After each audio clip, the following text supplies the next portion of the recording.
right, we're excited to be on Chatters That Matter, and we have just recently joined forces with Bio Limitless. This is Dr. Eric Naputi, our business partner's book that's out. We've got an incredible movement that's happening right now, and we're just excited to come on the show and share, our journey and what's happening, and the future just looks brighter and brighter. Thank you.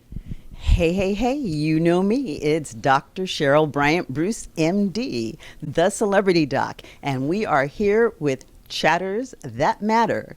We are here to educate, entertain, and inform you, and we have an absolutely exciting show.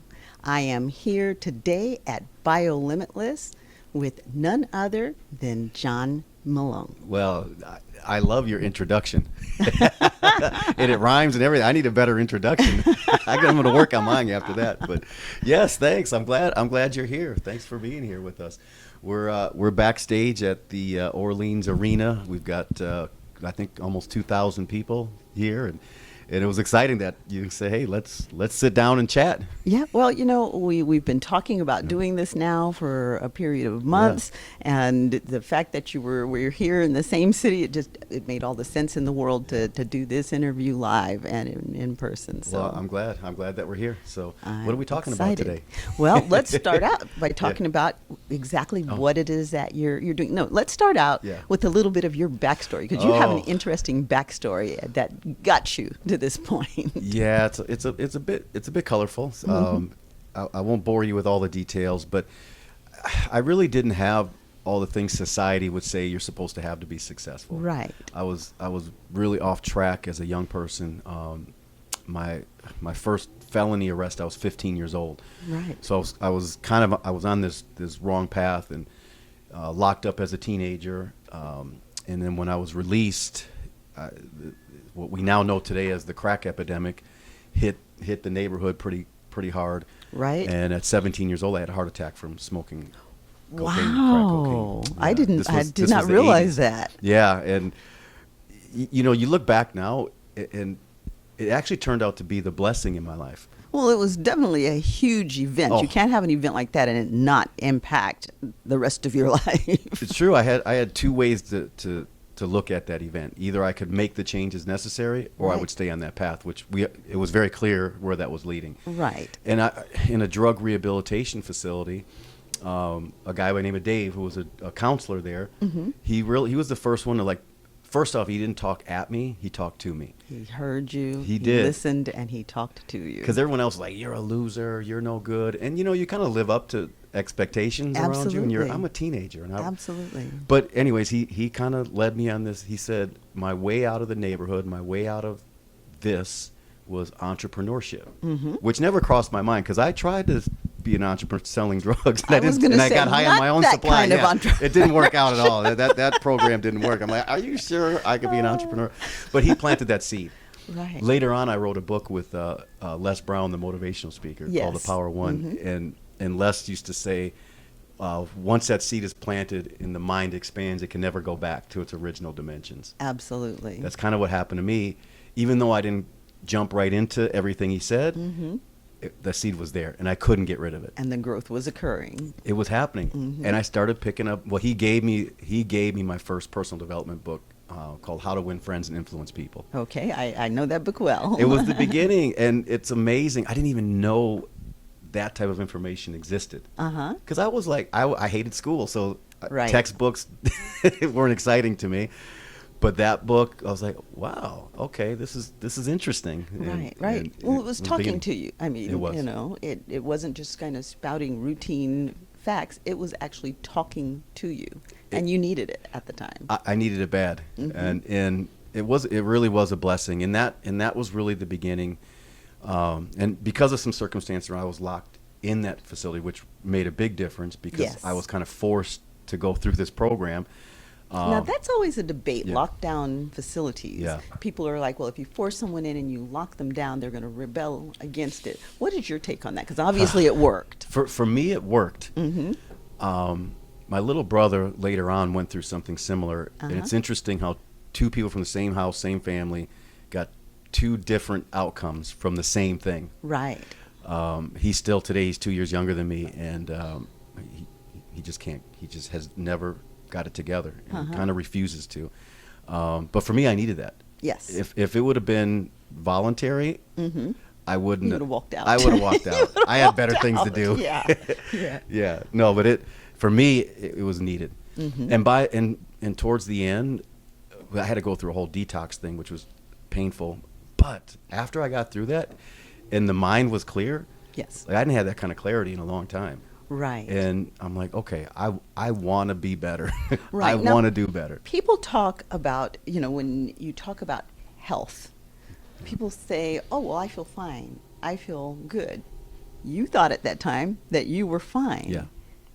When did you recognize that it felt very different and knew you weren't going back?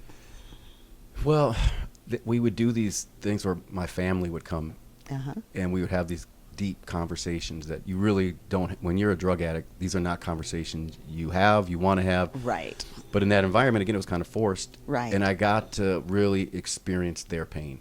Right. 'Cause it's very selfish. When you're a drug addict, it's a very selfish thing. Absolutely. Looking back, I was very selfish. And when you have your family in there and you feel the distress that's been caused by me. That was difficult.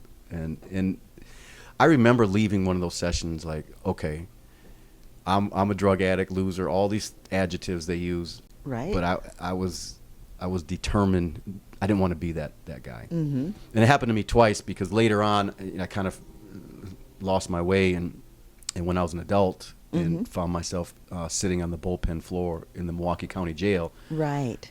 July 4th, 1993. And I was facing some even more serious than when I was young because I'm an adult. Right. And it was another one of those kind of come to Jesus things. Like, oh, if you ever drank too much and you're over the toilet, like, please God, let me get through this. I'll never drink again. That was kind of where I was at. And so I had it twice that happened. And I was 24 years old then. And I'm like, this is not me. Like, I think when you don't know, I was kind of numb for so long. Right. That it didn't faze me what I was doing. But once I knew. Were you numbing pain? Yeah. Yeah. That's usually the case. Yeah, you look back and when you're a man, you don't want to admit that you got some vulnerabilities. But yeah, there was some childhood stuff Childhood trauma. Yeah, you kind of you hang and on we to all stuff. have it. Yeah, we all have childhood trauma. Yeah, and I acted out because of it. That was my way of dealing with it. Yeah, And, no, I totally understand that. I had one of those at home. I lost a child early, and his siblings had to deal with it. And so my next son, he struggled with it. So, I could see that pain, and it wasn't something that I could fix. So, he was numbing it the best way he could. Yeah, that's what happens. I lost my sister when she was 21 years old to a heroin overdose. So, and there's always that gap there. And when I'm around my dad, he's never really processed. You know what I mean? It's hasn't resolved. And he's just former steel worker, tough guy. Right. He could be on his deathbed and he won't complain. Right. Absolutely. You know what I mean? He's that kind of guy. Absolutely. But I know him well enough to know he's dealing with this in a very difficult manner. Yeah. So, jumping forward. Yeah. You have gotten to this point now. Yeah. How did you get there?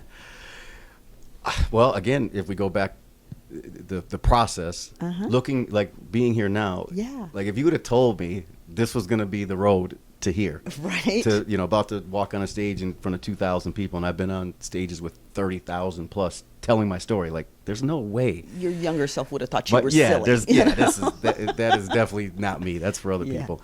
But it's because of that. It's because of that happened, and it shook me. And I started making those changes. And I wish I could say it happened fast, because it did not. And entrepreneurship became my way because there weren't a lot of people that were willing to hire me. Lack of education, of course. Criminal record, things like that. And it's kind of sad that even if you pay your debt to society, in this society's very unforgiving. They're because I know a lot of great people, smart people, capable people. Really smart people, because some of the best businessmen are out there Yep. on the street, and they were making it happen. They didn't go to anybody's business schools. They No. learned through School of Hard Knock.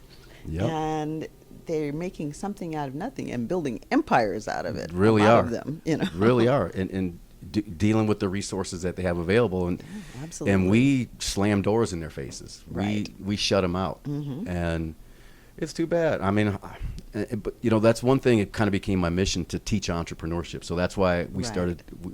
We've had the Build Your Empire movement we own. I Mhm. introduced my partner earlier. Right, And we right. would do these entrepreneur events, and we would give free tickets Yes. to youth, because that was like I saw a lot of young people Yeah, yeah. walking around when we were coming through. because if you can reach them, I mean, then I think we're all going to be all right. If we can Absolutely. get and again, Absolutely. I always saw entrepreneurship as the way out of circumstances, Mm-hmm. and for me, it for sure was, because and I kid around and say I kind of traded one addiction for a new addiction. The new addiction was business. Yes. But this one was way healthier. Yes. And my family is way happier. Absolutely. But Absolutely. the path was a whole lot of failure, a whole lot of things that didn't work. I've always had a lot of energy, so that helped. So I kind of went from one failure to the next, Right. without losing enthusiasm. Mhm. And the Mark Twain once he said, I only had a couple of home runs, but it kept me in pipe tobacco my whole life. So I think what he was saying is he wrote a couple books that really hit. It paid him for a long time, and that's what happened with me. I had so many failures, but I had a couple of businesses that one of them really exploded, Uh-huh.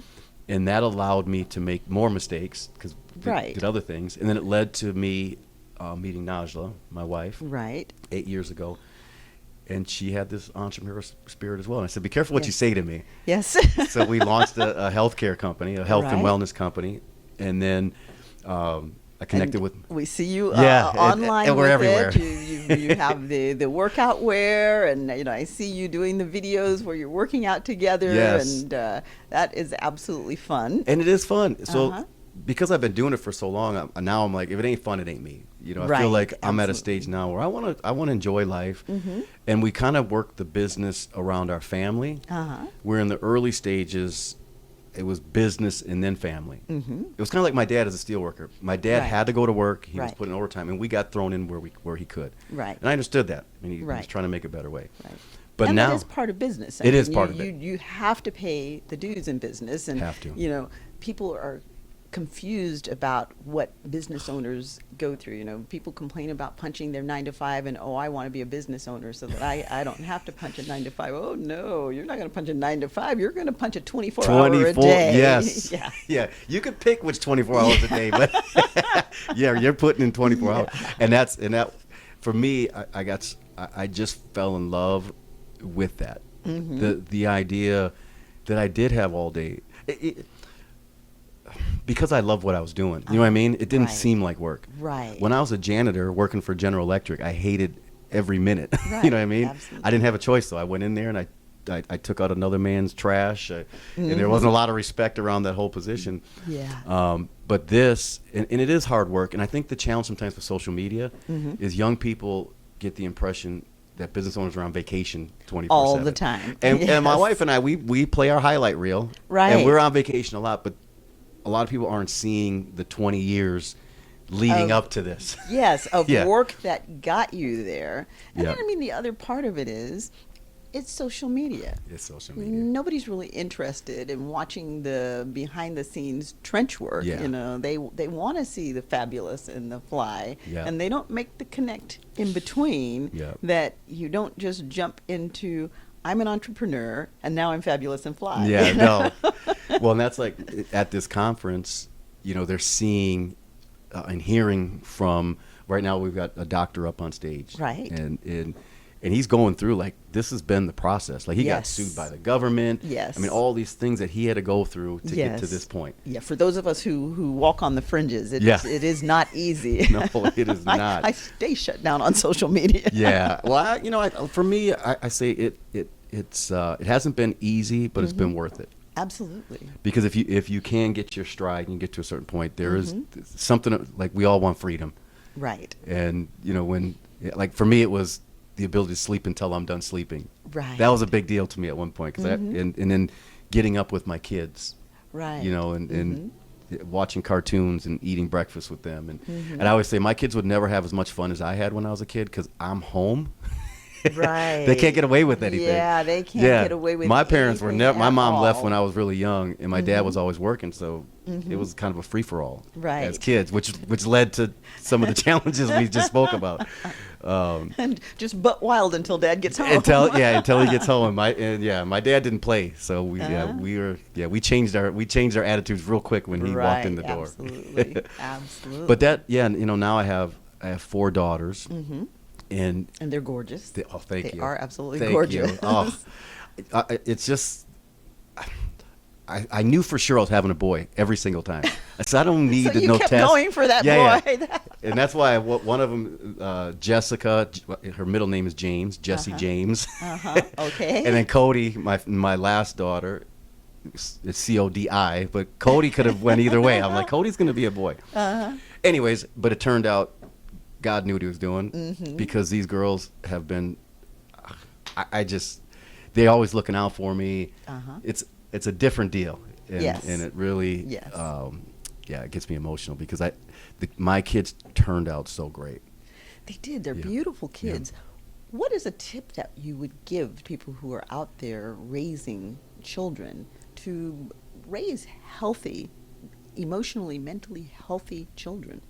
Well, the first thing is, Lauren, my 32-year-old, that was a different time. So I always say each one of them had it a little bit better.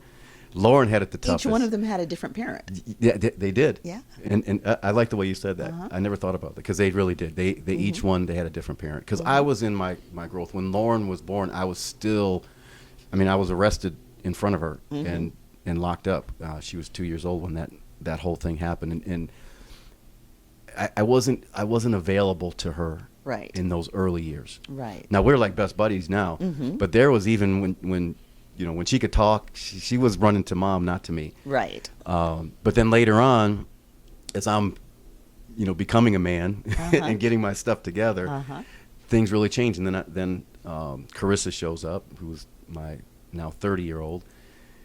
But I was moving this direction. So now we're moving out of the neighborhood that I grew up in because Lauren, my oldest daughter, was in that neighborhood. In the hood. Yeah. And I knew we have to get out. I knew we had to get out of here in order because I'm still around all my people. Yeah. What birds of a feather. And you wanted something better for her. Had to. And especially because I think it became more important because they were girls. Right. Because one thing about my dad, he's that old school. I take care of my woman. Right. He always instilled like you would never hit a woman, that kind of thing. So I had that, and I have a tattoo on my arm that says a good man leaves inheritance for his children's children. Right. Absolutely. Now, you've said that a couple of times. Yeah. Becoming a man, arriving at being a man, Yeah. a good man. Yeah. What did that mean for you? Well, at first it meant being able to provide for my family because that was a challenge for me. Right. For me to pay rent was a challenge. So especially when people don't want to hire you and give you the good Yeah, job because of the history. it wasn't happening, and I was a janitor for General Electric, and it was not paying the bills. Right. So that's why entrepreneurship became. So my mentor said, look, you work part-time on your fortune while you work full-time on your living. So he was telling me, get a side hustle, get something rolling, get something going. So now you got your full-time income and you got your part-time income. Right. And And I you did already it. knew a thing about side hustles. I did. I understood the hustle part for sure. Yes. And that's really where I was. And once it felt, the day we moved out, I actually lived in the house with my baby mama next door to the house I grew up in. Okay. The day we left that block, I was lighter. It really created momentum because that was the first main goal. Get out of this environment. Right. And that Get my girls out. coincides with what they were saying earlier in the conference, talking about the energy field and how it's affected by whatever is surrounding you. That energy field was not good. Right. And it brought me it brought me into that mentality on a regular basis. Yes. Because that's what I knew. My friends would come over and I'd be right back in the same boat. And I knew it. The challenge was I knew it. Right. So it's like I feel dirty. Right. I just want out of here so bad. Right. And that's what and it did. And so that was the first step. So for me, unfortunately, in the very beginning, it was all about money. Because I really thought money was this cure-all. Right. You discover later on that money also comes with its own set of. Absolutely. Yeah, we hit a home run in a skincare company that exploded, and even my wife at the time couldn't outspend the money that was coming in. Right. And Najlah does a good job of spending. yeah. Najlah, she knows how to spend, but it was the challenges came more from associations, people I knew. Because they start calling you sellout and all this stuff, but everyone's showing up, hands look like cups, like it's like, and we were giving all these people money, and I'm like, wait a minute, I got to still pay taxes on this money. Right. You know, I started getting like the IRS is sending me bills. I'm like, oh shoot. So how do you resolve that? Because these are people that you've grown up with. Yeah. A lot of, some of them are maggots that come up. Yeah, some become new friends. Yeah, but some of these are people that you've grown up with, you've gone through experiences with, and you want to help them, but they're not there yet. They don't. It's like my little brother. I love him to death, but he doesn't want to help himself. That part. Him and I got into an altercation at our sister's funeral, and I'm like, bro, this is gonna be you, and he's basically telling me like I'm like a sellout, whatever words he used at the time, because I left, and I said you could leave too, and there was a point where I was giving him money, but then I'd find out what he was doing with the money. Right. And the last thing I need is all of a sudden the night that I gave him money, that's the night I get the call. Yes. So I cut him off, and which made him extremely upset. Him and I didn't talk for 5 years. Tough love is hard. Yeah, he would not. He just he hated me, and he told everyone. I'm like, well, but he still, he had a heroin addiction. Yeah. And there's only a couple outcomes to that if you don't get off it. And it's difficult for people because when you have a family member that's addicted, you become codependent. You love this person. You want the best for them. You want to fix it. And there comes a point where you have to understand you can't fix it. They're the only ones who can fix it. They have to. I had to fix mine. They say in the when you go through drug rehab, the first step is admitting you have a problem. And this is usually where it falls apart. Right. People don't even get through the first step. Right. Because if you can't, and initially that was difficult for me. But again, if you're honest and you're taking inventory, and you're hearing it in the people you care about, and they're telling you, we love you, but this is what you're doing to us. What was the shift that got you out of the mode of blaming other people? Because this is kind of a key thing, because it isn't just about drug addiction. It's kind of that human nature thing of if things aren't going well, we want to blame others for it instead of taking responsibility. Where did you shift out of that? And how? You hit it on the head. It's a responsibility thing, because I took responsibility for nothing.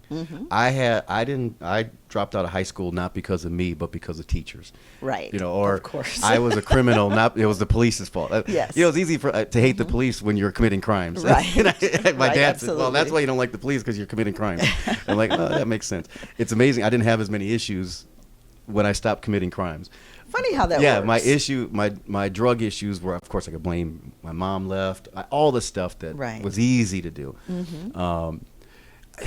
I'm telling you, it happened. It was those two major things where responsibility started to kick in. It was in the drug rehab. Dave was a former outlaw motorcycle gang member, Hispanic guy, big monster guy. He didn't take any shit. And he said, he used very colorful language to tell me what a wimp I was. Right. And he said, you're here because you made an appointment to be here. And he said, you're either going to man up. And he was basically saying, you're being a little, another B word, but I'll say baby. Yeah. And that's what he was telling me. And he said, this is you. You can blame all you want, but this is all you. And he was the first one. Feel free to say whatever you want. We are not censored. All right. We've got our own network. This is not censored. All right, good. But yeah, he was basically saying, stop being a little bitch. And when you're a teenager and you think you're tough, I needed to hear it from him though, because he really was tough. And he's a grown man that could and take it me. makes a difference, you know. It really did. And I respect him because he had been through it. Right. It was very different right. hearing from a guy who had been in prison, all these things, Right. and it turned his life around. He really, as we clashed a lot during that time, but I give him credit.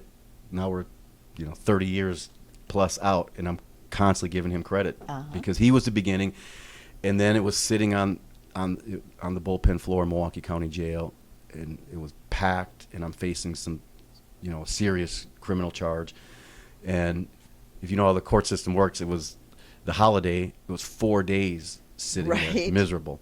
Right. And what kept playing through my head is I got arrested in front of my daughter, who was 2 years old, and she was screaming and crying. She didn't really know what was going on. Right. But I kept seeing her face. And then Dave was the guy who said a good man leaves inheritance for his children's children. Right.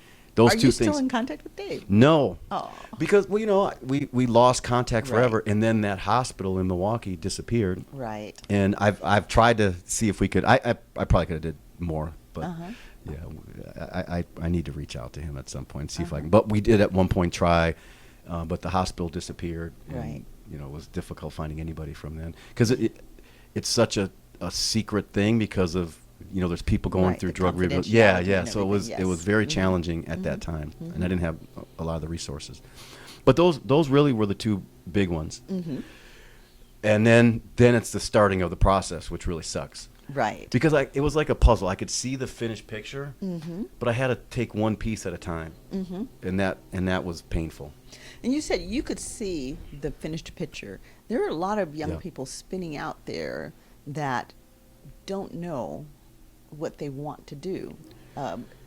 What would you say to them to help them get to that healthier point where they actually can see a picture? And I mean, I know a lot of young people right now are cynical because of the world we're handing them. Yeah. But what do we do to help them see that bigger picture out there? Yeah, this is, again, having daughters, I'm having these conversations on a regular basis because they're going through the same thing. They're in a world that's way different than the world Very different. that I was in. Social media, access to information, Yes. all this stuff. I didn't stay in the house when I was a kid. It's, Right. I got up, got on my BMX bike, and I was gone. And Right. didn't come home until night. Back when the street lights come Exactly. on. It was all the street lights. You The knew, street okay, lights. it's time to start heading close to home. And I feel bad because you take a 20-some-year-old today. When I was 20-some years old, I knew, even though I was a criminal, I knew I wanted to have a house. There was something in the back of my mind. So I want to have some of this stuff. But we're handing them a world like I just read. To even get the average house, you need to make over $100,000 a year today. Yes. Where you could have made $30,000 a year Right. back in the day and Right. been able to get a mortgage and stuff. And the majority of people aren't making a six-figure income. They are not. And so, like BioLimitless, what we do in OSNAP and my companies, it's a big side hustle Right. possibility. So what I tell people is find an opportunity like this, whether it's this or something else, doesn't matter. But that's what saved me. Right. When not only did I get a mentor in business, he had an incentive because he earned an override if I did well. Right. Which of was very course. pure. Like I knew the game if I did well, and he knew it too. Nobody does anything for Yeah, nothing. and that's what I tell. Like they're just not going to give it to you. Right. I don't care Right. what the government says. They're not just going to hand it to you. There's going to be a Right. price There's you're going to pay for all always of a it. cost. Yes, and it's got to be an exchange of value. Like if you find a millionaire, he's not just going to mentor you because you're you. Right. She's got family. They got commitments. Time is their most valuable thing. Right. And like in this room here, I could point to probably 20 millionaires that are sitting in the front row that I know of. And they're actually mentoring people that are further Right. up in the stands. Right. But their incentive is if they can teach them, they go make a sale, they get an override. It's a very Absolutely. pure deal. Absolutely. And nobody's overpaying, and it's very transparent. Right, absolutely. that. And I mean, a lot of times people do think, oh, well, this is very expensive Yeah. and all. But you're not, I mean, you're paying for knowledge for one thing, but you're not paying for just in the exchange of time that you have right there. Yeah. You're paying for the exchange of time that created their process to bring them that exchange of time. Yeah. People are paying you for that experience all the way back from when you were a knothead kid. That's you true. know? No, it's true, and that experience is the value. Mm-hmm. That's where all the gold is. Exactly. Because I look back, my biggest value today, and now I'm in my 50s. Mm-hmm. The biggest value that I bring to the table is 50 some years of messing up, 50 years of Right. this not working, that not working. So Right. at least I can tell you, don't do this. Right, you know what I mean? right. And they Save weren't yourself some time. Mistakes. They were learning They were. experiences that created something big for you. And for whatever I was really good at. I have a short-term memory when it comes to stuff. So if something bad would happen, I was able to let it go pretty quickly. Right. And looking back, I realized where I have some people in my life that they have a hard time letting go.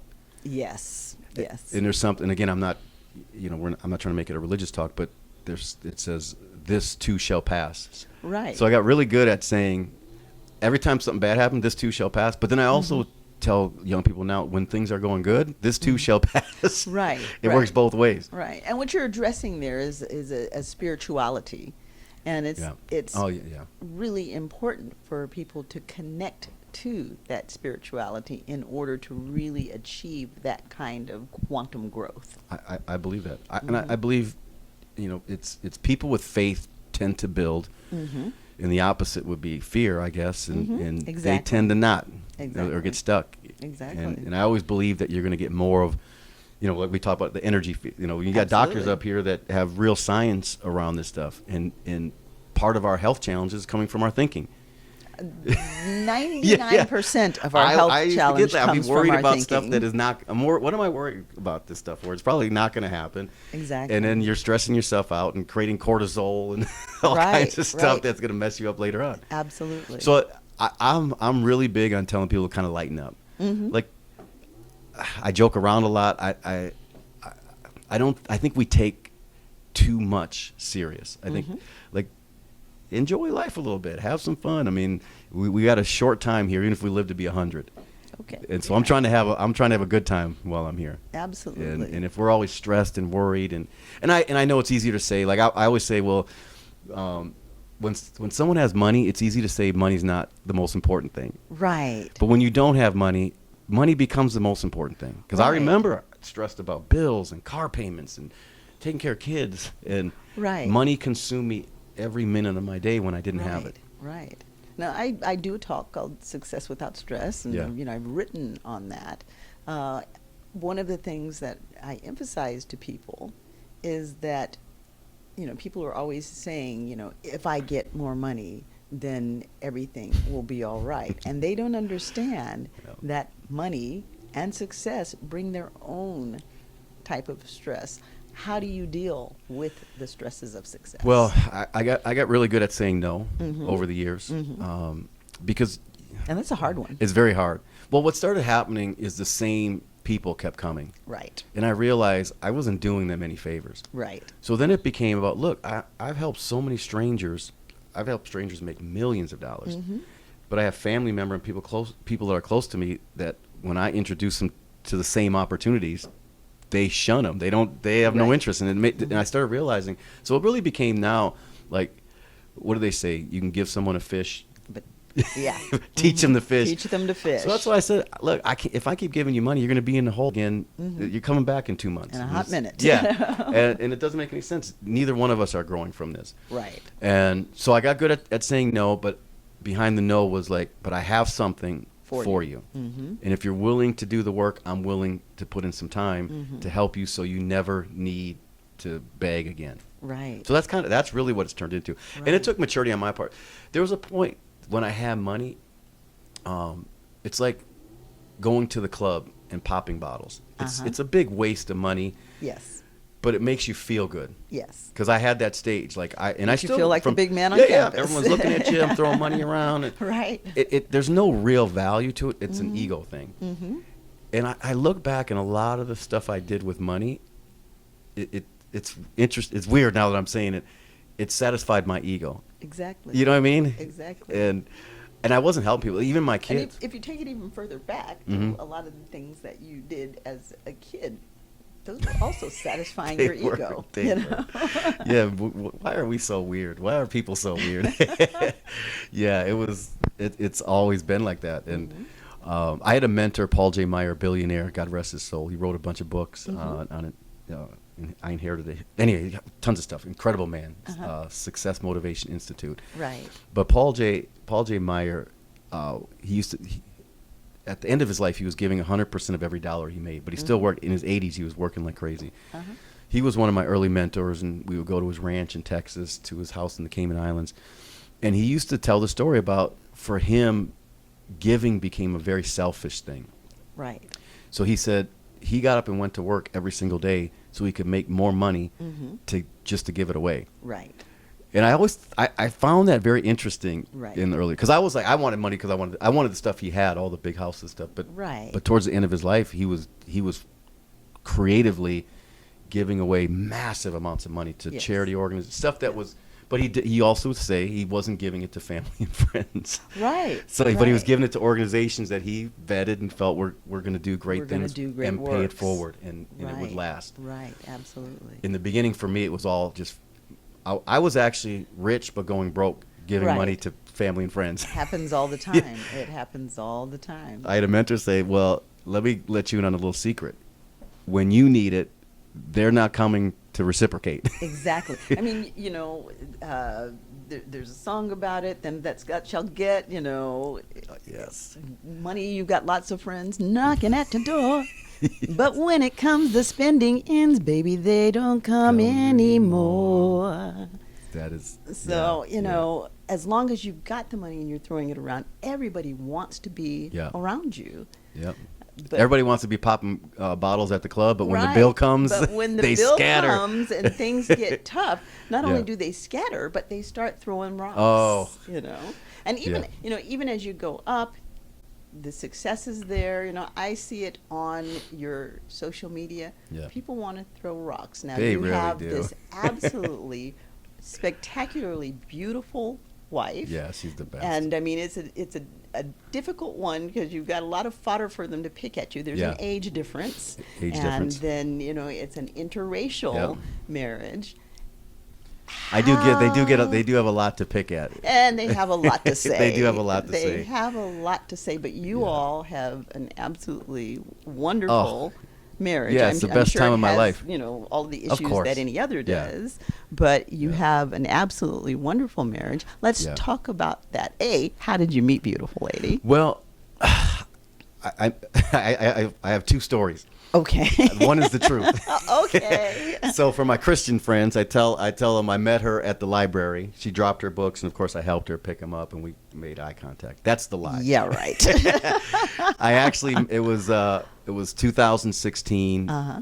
It was around this time. It was my birthday weekend, August 31st. Okay. And I was going to the nightclub. Okay.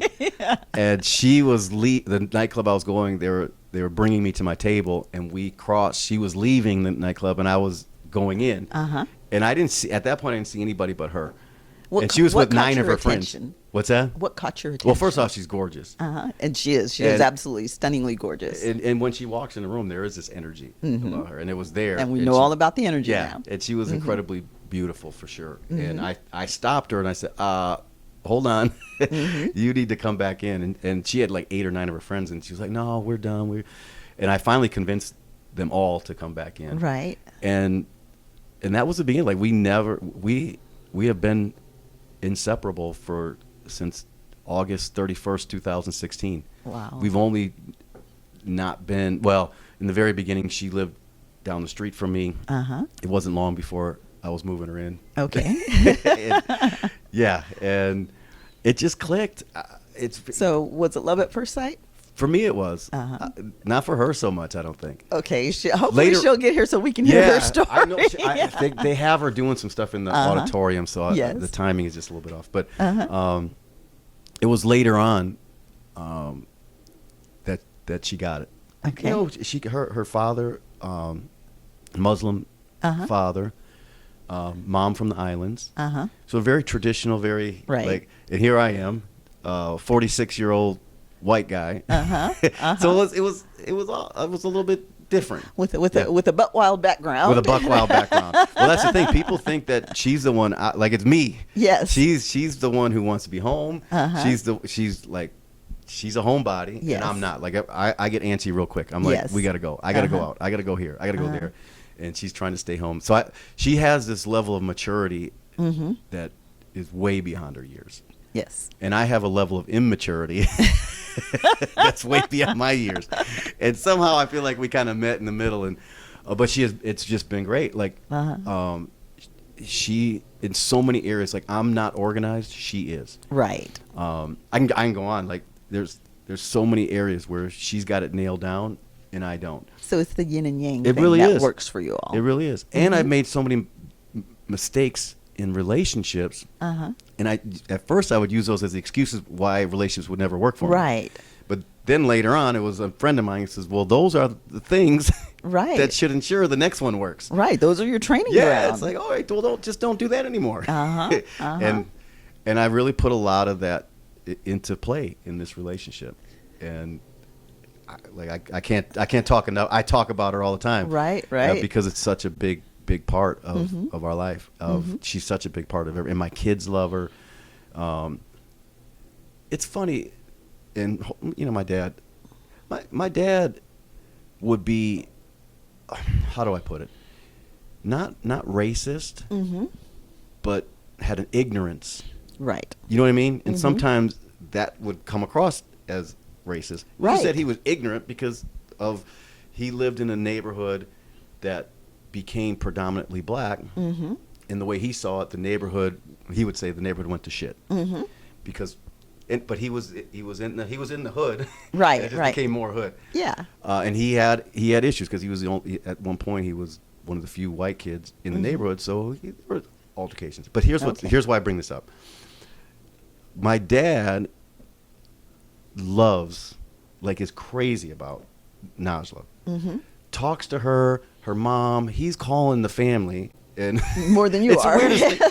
If you know my dad is a steel worker, just a hardened guy. Yes. And he's become so soft and so nice, and a lot of it is because of Najlah and her family. Right. And so for me, it's like, I don't know, I love to see it. I hate to say that's where he was, but I think he would say the same thing. Mm-hmm. And he's just turning this really soft, nice guy that now sees the world way different, Right. and way better. Right. Because in the end, we're better off together than we are apart.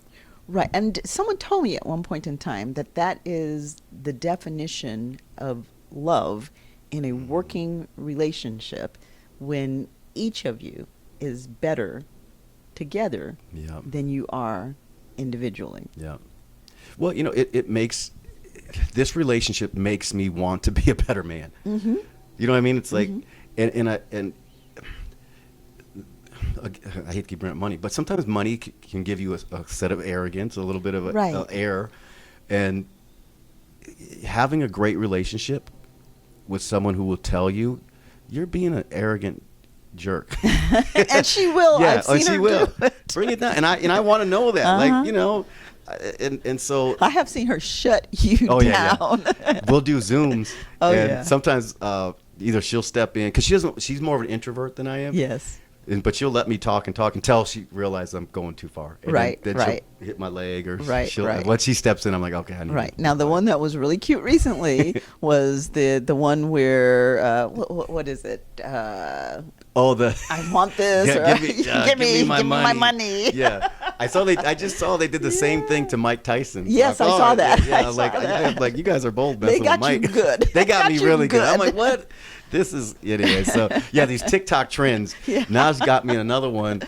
She's asking me questions on camera, and she kept making these crazy faces. I'm like, I saw that. Yeah, I like did what see is that. wrong with you? But when you go back and watch them later on, it's pretty funny. hilarious. But I don't know why I'm always the one they're getting. So now I'm in payback mode. Yeah. So stay tuned. I'm Okay. getting All them right. all back. We'll be watching.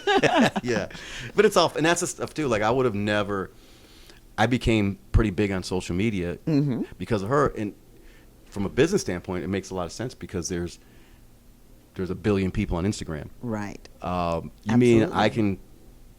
There's a billion people. I just got to figure out how to She's get the great message to PR. them. She's great Oh, and PR. and I always say we cover so much ground. The differences that seem to piss people off sometimes. It's really the fire. It's really the glue that holds us together. Right. Those differences have been Right. such a massive advantage. We cover so much more ground together. You know what I mean? And it really, I don't know. I don't want to keep saying it, but it's the best time of my life. And I think she would say the same thing Yeah. about hers. But Yeah. we're having a blast. We've made a decision to live this life to the fullest. Right. Right. Every And day. we see you on social media having little spats with each other. Yeah. What kind of advice would you give to people about having those discussions where you disagree? Well, I think What I mean, constitutes a healthy relationship? if you're not, I don't know. I think if you're not disagreeing, I've never had a relationship where I didn't disagree. Siblings, parents, like Right. I don't know what that is. Like, is that a real? Is I that a don't real? even Is that think a it's real? possible. Is it possible? I don't think it's possible. I do have a friend who played for the Cardinals for 12 years, Andre Wadsworth, and he one time told me him and his wife never had an argument. Now he's a beautiful man. Like he's just Okay, I call bull. Yeah. Maybe never had an argument in public. See, that's what I said. I said, "Come on, Andre. Like, yeah, we have an argument about we have an argument sometimes over where we're going to go eat." Right, of course. But it's not. I think a healthy relationship is being able to have differences, disagreements, and getting past it. You know what I mean? We have a challenge right now. Like you see, I have friends. The whole political divide. Right. Can't get past it. Right. Just you can't. know, it's Hatfield and McCoy kind of stuff. I don't Yeah. remember being. Maybe it was, and I didn't really pay much attention to it. But I always knew people had different ideas politically, and we were still homies. Right, yeah. Now it's like you're Yeah. done. Like if you believe that or that, you're. And Yeah. Well, Well, I I mean, think it kind of reminds me of Civil War kind of periods where you had brothers and Ugh. sisters on opposite sides of the field trying to kill each other. that's scary. Yeah. Yeah, I don't know. I wish I had the answers to all this stuff. It's a complex thing, and we created it. Yes. We the people created this. Yes, we did. And so somehow, and you know, when you have kids, you think about it a lot more, and and my kids, it's funny, 4 kids, and 2 are on the left, 2 are on the right. Right. So it's Right. it's very interesting. Right. Um, Well, one of the reasons that I wanted to talk to you and have you on is because there is this tremendous divide between men and women now on social media. yeah, and So, well, yeah, that's a whole nother. That's a topic we could go down, for another hour. so and John, here comes your beautiful wife, Najlah. Welcome, Najlah. Hopefully good things. Of course. Absolutely, absolutely. He says that you're the wind beneath his wings. That is true. She knows it too. She knows it. Absolutely. So we were talking about just kind of relationships in general. And right now, especially on social media, men and women are polar opposites in relationships. Everybody's throwing stuff at each other. We were talking about success and how being successful and being in the limelight, people are tossing rocks at you all on a regular basis with a lot of fodder, the age difference, and then the biracial relationship. He was telling us how he's negotiated it and why he feels like it works. I'd like to hear from you. What do you think makes it work? The age gap or just the All of it. All of it. We get it's interesting because we'll get like 1 week it'll be criticism on the age gap, Right. Then the next week it'll be a straight racial, Yes. crazy Yes. bonanza. Yeah. So it just depends on what's going on. But it's interesting because lately, it's calmed down. It's Right. really. Uh-huh. I think. Well, I think because you don't take crap off of them. I swing back pretty quickly, Yeah. and we're getting good at. I'm getting much better at just blocking people. Uh-huh. I used to. She's like, stop arguing with these people, Uh-huh. and They're probably like 15 years old on the keyboard. I'm like, they obviously have no Right. idea what it's like. So Right, right. in the real world, but I think it works because we, had conversations and we are aligned on the same thing. So we know what we want in each other, and us staying strong together kind of mutes and blocks out, all those negative people or whatever people think or have to say about us in general. So. Yeah, I think we use it to fuel the fire a little bit. Right. Like, look at these idiots. So we'll be at home saying, what a jerk. Or or you can see their profile sometimes. So when they throw some rocks at you, you go look and see, well, they don't look like they're doing so hot themselves. Yeah, not just bam, bam, bam, and you look like a troll. Thank you for saying what I was thinking. Absolutely. Now, John says that for you, it was not love at first sight. For him, it was, but for you, it was not love at first sight. What did you think when you met John? I thought, I don't know. I thought he was interesting. Love that. I like the way she says interesting. They could go all different directions. Interesting only because I wasn't really looking for a relationship at the time when I did meet him. So I wasn't really trying or fully receptive.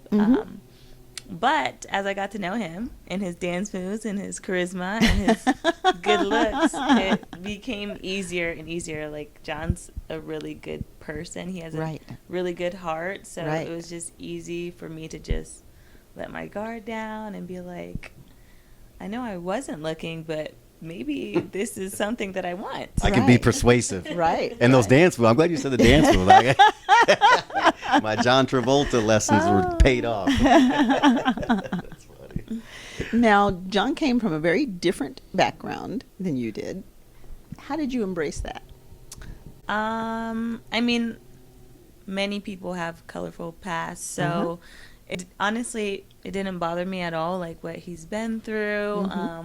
As long as, he's come to be a strong and powerful person because of all that. So I feel like what he has become today or who he is now or what happened in his past is what made him who he is now. So absolutely makes him strong and not a weakling like most of these people are these days. Absolutely. So, now, when you first entered into this relationship, there had to be a bit of pushback from people around you. How did you deal with that pushback? At first, a close friend of mine who was there the night that I met John was really upset about the whole thing and, the age, all that. And I was like, whatever, you can go. I like him. So. Okay. Okay, so see, there was something there right from the jump, John. I mean, what is there to be upset about? Like, I was just getting to know him. It's not like he was my man at the time. Right. And people just get so caught up on the age. Like, I'm an adult. I was an adult then, so it's like I feel like I'm pretty mature for my age. Right. So for sure, a lot of haters online. My mom, she didn't push back in the beginning. I was nervous about my dad. Okay. But eventually, there wasn't pushback. But I was like, I'm just nervous about the whole situation. So, when they did meet, though, it was good. We hit it off. He's an entrepreneur. Okay. I'm an entrepreneur. That makes a difference. So right away we had common ground. We had common ground, and he caught on very quickly that I had his daughter's best interest in mind. Right. Because he asked a lot of questions. Right. And that's all a dad wants. A dad wants you to have his daughter's best interest, and if he's going to hand his daughter off to you, he wants to know that she's in good hands. Yeah, and I think it was very clear. Mom was easy. I just slid Mom $100 bill under the table, and she liked me right away. And like her mother is my mother. Yes. Like, people talk crazy. I'm like, well, I have a black mom. Yep. And her sisters are my sisters. So I have a black mom, black sisters, and I have a black daughter. So Yeah. I don't know what the big deal is. And we're all having a great time, and it works. Now, recently, I was reading, someone actually stepped up and called you racist. Yeah. And I was like, really, what? Yeah. I think people just throw what I'm catching on, especially on social media. Yeah. They're just trying to find something to get a rise out of me. And you know what I mean? That's exactly true. Chasing, Yes. using other people's Yes. names so people can look at their Yes. stuff, what they're Yes. doing. Which is interesting because when John told me about this. I saw it on the feed, and so I responded on the feed. It was like, hey, I'm in Las Vegas now, and let's get together and do this. We've been trying to do this interview, and Instagram came in immediately and threatened to shut me down. They were like, oh, you're clout chasing and you're this and you're that. And I was like, how do you know what I'm doing, who I know, or what I'm doing? It's like, buzz off, beat it, okay? Yeah. So I'm like, I can take it down because I can go, back and talk to him directly. Now, how about that? Well, those platforms thrive on negativity. Yes, they do. The whole, I always say they it. do. If I have a video of me walking a little old lady across the street, no one cares. Right. But if I trip her in the street and she gets run over by a car, Yeah. the algorithm pushes it to everybody. Oh, yeah, So absolutely. if you try to be positive, it's just really, it's a sad state when you think about it. Because in order for us to get, like I do it on purpose sometimes, I'll use certain words because I know it's going to trigger somebody. Yeah, yeah. And I know I'm buying into the whole thing, but I'm like, all right, I'm trying to find our tribe. I'm trying to find the people that see it. And to do that, you need the Right. algorithm to push you out there. Right. And the algorithm wants some controversy, the negativity. algorithm's really crazy because I had put a post out, and it was a positive, feel-good affirmation post, and they flagged me and said, this is against our policy. And then I did a live, like within minutes of that, and some trolls came on, and they called me the N-word, and they were terrible. really, really ugly, and that was allowed to go through. I'm like, No, this wait, is what's this wrong is where with this picture? It's wrong. Because when I usually step in, they say all kinds of stuff about me, and I'm pretty good at letting it go. But some of the stuff they say about her, that's when I jump in, Yeah. and now I'm in these battles with people. Yeah, and there goes the algorithm. Yeah, and that's exactly. And unfortunately, Yeah. it then pushes the content more, Right. and then more they people jump in. wonder why we can't all get along because you've got folks out there poking the bear. And again, it creates. It's like this, I guess.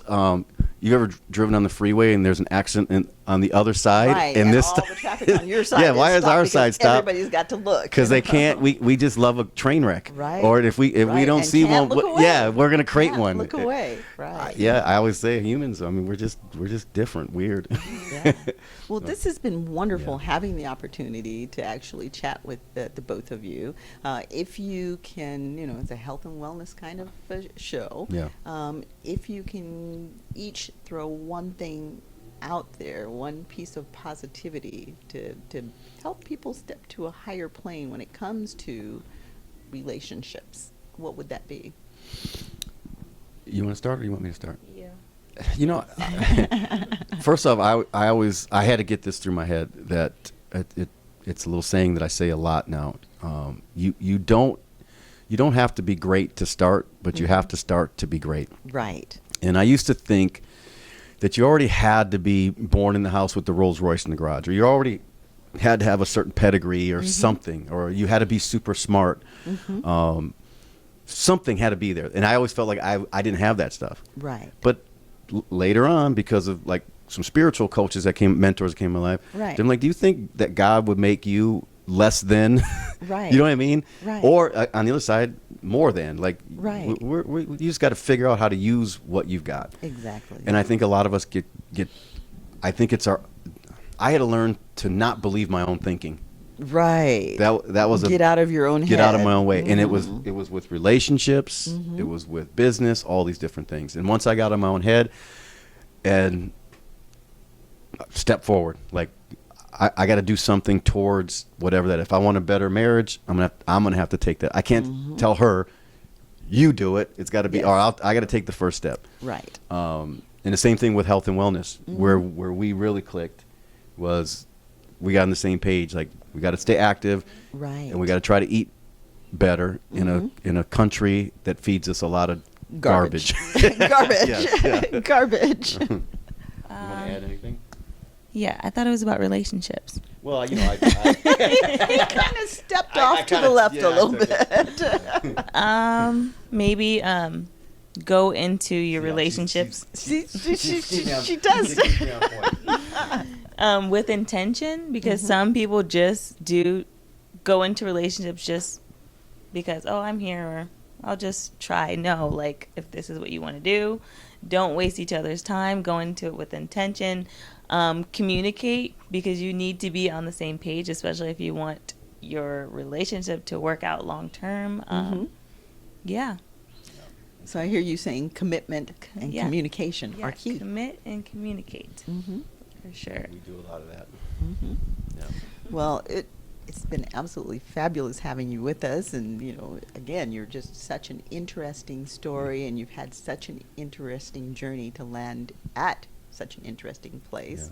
And tell us where people can learn more about BioLimitless. Well, probably the best place is to hit us on social media. So for me, it's John, JOHN Malott, MAL, 1L, 2 T's, John.Malott, or Naj Malott, NAJMALOTT, on Instagram. Yeah, that's probably the best, because we're in there for the most part trying to, answer everything we can. We used to have people do it for us, and then it's just better that we're in there. That's the one place that we can. Connection. Yeah, the It's about the connections are. communication. Yeah, it really is having that, and that's what people are looking for. Anyways, that's what I was looking for, and yeah, so that's the best place to find us. And then BioLimitless, we're excited about that. We're making official announcement with our coming together with some of my former business partners. So it's super cool. Absolutely. Yeah. I am excited for you, and Yes. thank you so much for joining us on Chatters That Matter, and I hope that we'll have you back again soon. Sounds good. Absolutely. Thank you for having us. Thank you. Absolutely. You have been listening to Chatters That Matter. Let's talk about it. Remember, health is wealth. You are your greatest asset. Invest in yourself. I'm Cheryl Bryant Bruce, MD, the Celebrity Doc. Join us again next week.